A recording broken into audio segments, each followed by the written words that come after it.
Donald Trump once said, "They're eating the dogs. They're eating the cats." Within hours, half the internet was making memes. The other half was arguing over fact checks. And your uncle on Facebook was somehow conducting his own FBI investigation from a lawn chair in Florida. So here's the real question. Why do millions still believe Trump's most obviously false claims? Today we're answering that through Antonio Gramsci's theory of cultural hegemony. If you enjoy seeing modern American issues and phenomena explained through academic lenses with a healthy dose of humor, subscribe to Timeline Tower. Let's get into it. Antonio Gramsci had a theory called cultural hegemony.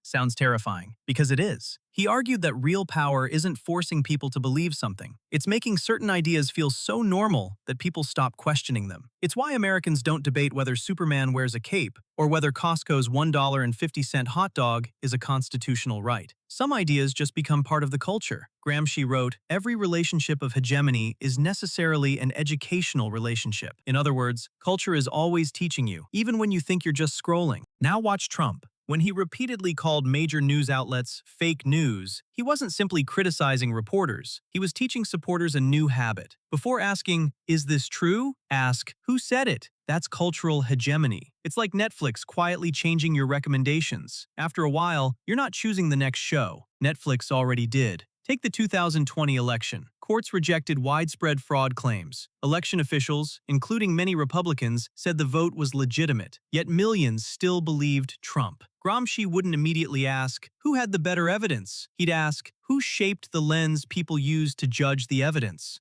Once the lens is installed, every headline becomes a software update for the same operating system. Then came, "They're eating the dogs. They're eating the cats." One side turned it into memes, the other defended it. But Gramsci would probably be fascinated by something else. Before the fact-checkers even opened their laptops, millions already knew which version of reality they were going to accept. That's not just politics. That's culture choosing teams faster than Americans pick between Marvel, DC, or pretending to like French cinema after watching one A24 movie.